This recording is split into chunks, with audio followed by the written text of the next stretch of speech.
అయినా పింఛన్ ఆపలే, జీతాలు ఆపలే, లేకపోతే పేదలకు జరిగే సంక్షేమ పథకం ఆపలే, రైతు బంధు పథకం ఆపలే. ప్రతి సన్నాసోడు ఇంకా రైతు బంధు వేస్తలేడు అని అంటాడు. పోయిన సంవత్సరం మార్చి 31 వరకు కూడా ఆ సన్నాసుడు రైతు బంధు వేయలే.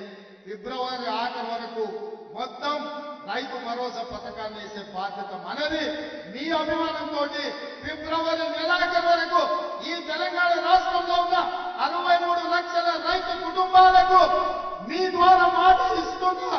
ఫిబ్రవరి ఆఖరి వరకు రైతు భరోసా ద్వారా మీ ఖాతాలలో నగదు బదిలీ చేసే బాధ్యత కాంగ్రెస్ పార్టీ తీసుకుంటుంది. నేను ఇదే చెప్పదలుచుకున్నా. మిత్రులారా, ఒకవైపు సంక్షేమం, ఇంకొక వైపు అభివృద్ధి, మూడవ వైపు కేసీఆర్ చేసిన విధ్వంసాన్ని ఇవాళ మనం అంతా కూడా సరిదిద్దాలి. అక్కడక్కడ రేవంత్ రెడ్డి మేస్త్రి అంటారు. అవును బిడ్డ, నేను మేస్త్రిని. మీరు విధ్వంసం చేసిన తెలంగాణను పునర్నిర్మించే మేస్త్రిని. మీరు నిరుద్యోగ యువకుల జీవితాలతో చెలగాటమాడింది కదా. అందుకే 30 లక్షల మంది తెలంగాణ నిరుద్యోగ యువకుల భవిష్యత్తును తీర్చిదిద్దే మేస్త్రిని తెలంగాణ పబ్లిక్ సర్వీస్ కమిషన్ కి ఇవాళ చైర్మన్లను, సభ్యులను గవర్నర్ గారు అనుమతించారు. ఇవాళ నుంచి వాళ్ళ జీవితాలను పునర్నిర్మించే మేస్త్రిని. ఇదే కాదు బిడ్డ, కాసుకో. మిమ్మల్ని 100 మీటర్ల గోతి నుంచి పాతి పెట్టి మీకు గోరీ కట్టే మేస్త్రిని, మిమ్మల్ని గోరీ కట్టే మేస్త్రిని నేనే బిడ్డ.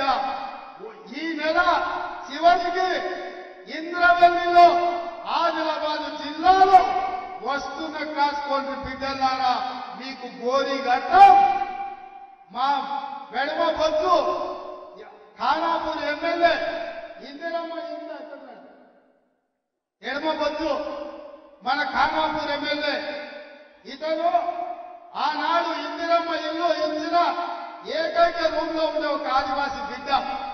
ఇందిరమ్మ ఇల్లు తప్ప ఎడమ బొద్దు దగ్గర ఏమీ లేదు.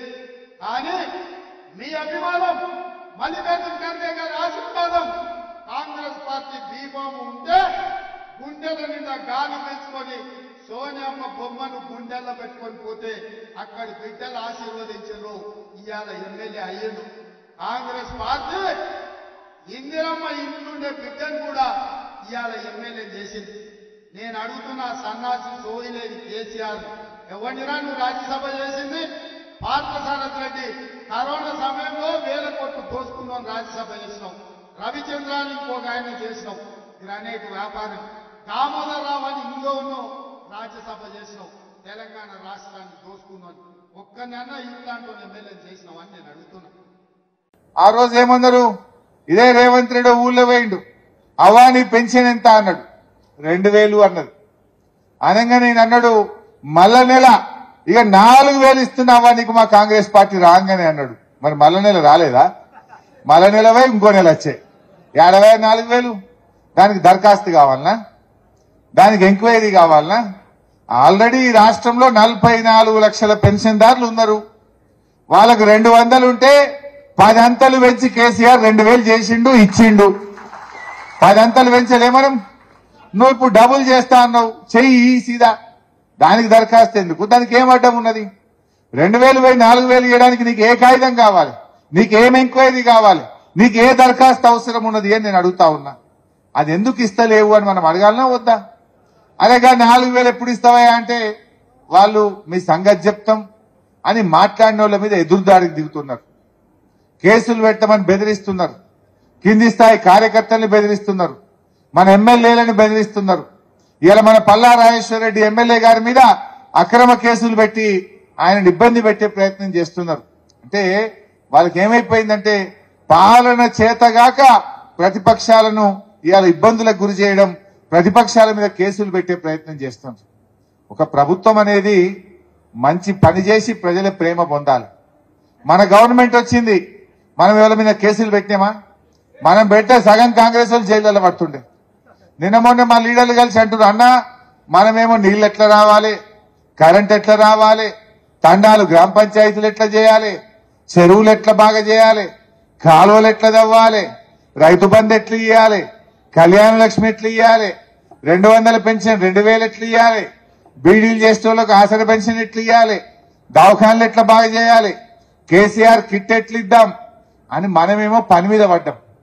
వాళ్ళు ఏం చేస్తుండ్రు, ఎవరి ముక్కులంటిక వీకుదాం, ఎవరి మీద కేసు పెడదాం, ఎవరిని తిప్పల పెడదాం, ఎవరిని జైల్లో పెడదాం అని లంగా ప్రచారాలు, అబద్దాలు, ఇబ్బందులు పెట్టేటువంటి దానికి వాళ్ళు పాల్పడుతున్నారు. కాంగ్రెస్ పార్టీ ప్రతిపక్షాల మీద దాడి కాదు, మీ హామీల అమలు మీద దృష్టి పెట్టాలని చెప్పి నేను కోరుతా ఉన్నా. ప్రజలు ఎప్పుడు సంతోషపడతారు? ప్రజలకు ఇచ్చిన మాట నిలబెట్టుకొని నువ్వు 4000 పెన్షన్ ఇస్తే ప్రజలు సంతోషపడతారు.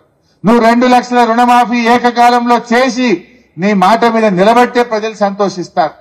కానీ మంచిగా పనిచేసిన కేసీఆర్ మీద బదనాం చేసుడు, కార్యకర్తలను ఇబ్బంది పెట్టుడు, బీఆర్ఎస్ నాయకులను ఇబ్బంది పెడితే ప్రజలు సహించరు, తిరగబడతారు. జాగ్రత్త అని చెప్పి నేను హెచ్చరిస్తా ఉన్నా.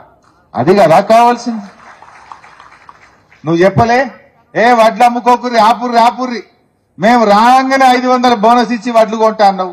మనం కొన్నావా వానకాలంలో? వానకాలంలో కొనలే, ఇప్పుడు యాసంగి వడ్లు వస్తాయి. రేపు మళ్ళీ పార్లమెంట్ ఎలక్షన్ కోడ్ వస్తుంది, మళ్ళా రేపమంటావు అరే ఎలక్షన్ కోడ్ వచ్చింది బోనస్ ఇయ్యరాదని మళ్ళీ చేతులు లావడతావు. నీకు ప్రేమ ఉంటే, చిత్తశుద్ధి ఉంటే వడ్లకు బోనస్ ఇచ్చే జీవో పార్లమెంట్ ఎన్నికల కోడ్ రాకముందు ఇప్పుడే ఇవ్వండి అని చెప్పి నేను డిమాండ్ చేస్తా ఉన్నా.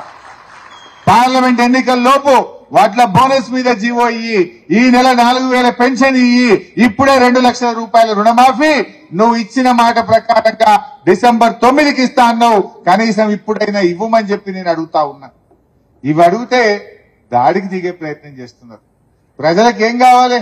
మనం చెప్పింది చేయలేదా? మనం చెప్పింది చేసినాం, చెప్పని కూడా చేసినాం.